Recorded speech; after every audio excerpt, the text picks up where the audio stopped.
నమస్తే, welcome to I news. కేంద్ర మంత్రి బండి సంజయ్, మల్కాజ్గిరి ఎంపీ ఈటెల రాజేందర్ మధ్య ప్రత్యక్ష యుద్ధం తెలంగాణ రాజకీయాలను హీటెక్కించింది. క్రమశిక్షణ కలిగిన పార్టీగా పేరున్న బీజేపీలో ఇద్దరు ప్రధాన నాయకులు బహిరంగంగానే ఆరోపణలు ప్రత్యారోపణలు చేసుకుంటూ ఉండటం తీవ్ర చర్చనీయాంశమైంది. పార్టీలో ఉంటే నువ్వుండాలి, లేదంటే నేనుండాలి అనే రీతిలో గొడవ జరుగుతోంది. ప్రత్యర్థి పార్టీల నాయకుల మధ్య కూడా జరగనంత సీరియస్గా ఈ ఇద్దరు నాయకుల మధ్య ఎందుకింత ఘర్షణ అనేది చర్చనీయాంశంగా మారింది. వీరిద్దరి మధ్య నేడు పచ్చగడ్డి వేస్తే భగ్గుమనే పరిస్థితికి 10 ప్రధాన కారణాలు కనిపిస్తుంది.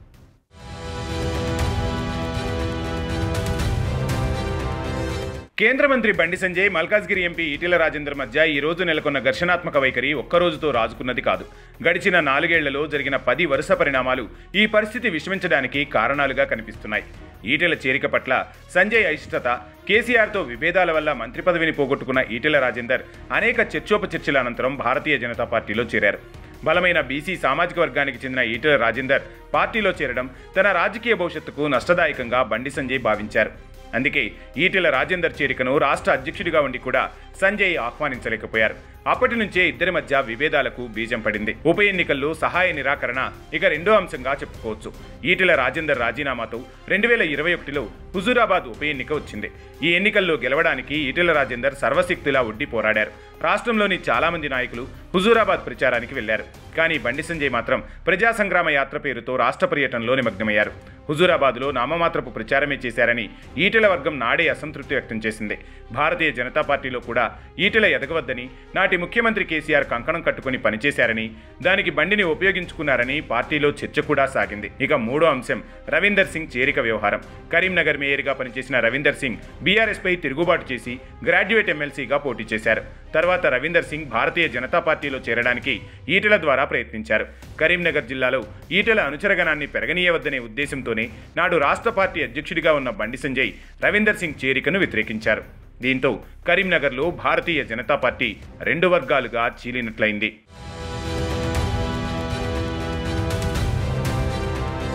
ఇక నాలుగో అంశం బండి సంజయ్ తొలగింపు.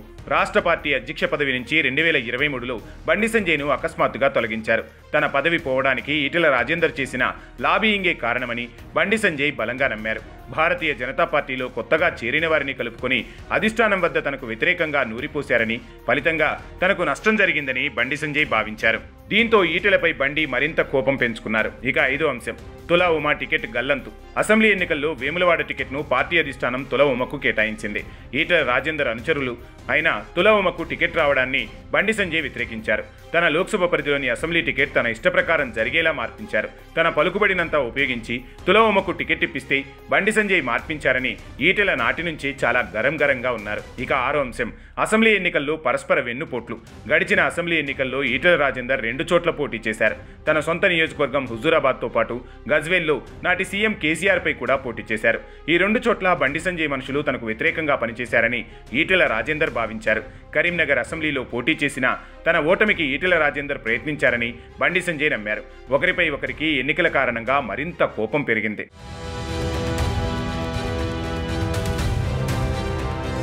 ఇక ఏడో అంశం పార్లమెంట్ ఎన్నికల్లోనూ సహాయ నిరాకరణ. పార్లమెంట్ ఎన్నికల్లో బండి సంజయ్ కరీంనగర్ నుంచి పోటీ చేశారు. మల్కాజ్గిరి నుంచి టికెట్ ఆశించిన ఈటెలకు బండి అడ్డం పడ్డారని నాడు ప్రచారమూ జరిగింది.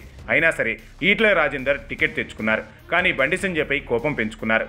ఇదే సందర్భంలో కరీంనగర్ ఎంపీ ఎన్నికల్లో హుజూరాబాద్ నియోజకవర్గంలో తనకు ఎక్కువ ఓట్లు పడకుండా ఈటెల రాజేందర్ ప్రయత్నించారని బండి సంజయ్ బాహాటంగానే విమర్శలు గుప్పించారు. ఇక 8వ అంశం ఈటెలకు పదవి రాకుండా లాబీయింగ్. తెలంగాణకు బీజేపీ అధ్యక్ష పదవి ఈటెల రాజేందర్కే ఖరారైందని సర్వత్రా వినిపించింది.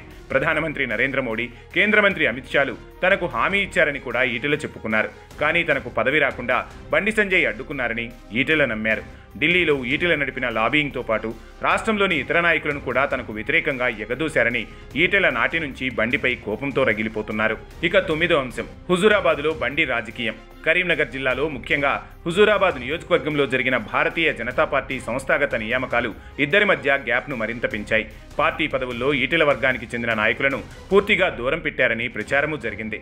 బండి సంజయ్ కావాలనే తమను అణగదొక్కుతున్నారని ఈటెల రాజేందర్ అనుచరులు ఆగ్రహం వ్యక్తం చేశారు.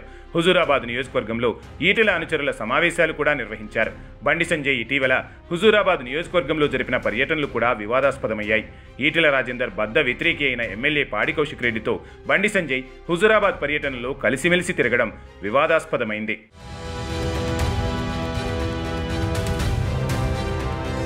ఇక 10వ అంశం ఈటెల అనుచరుల బల ప్రదర్శన.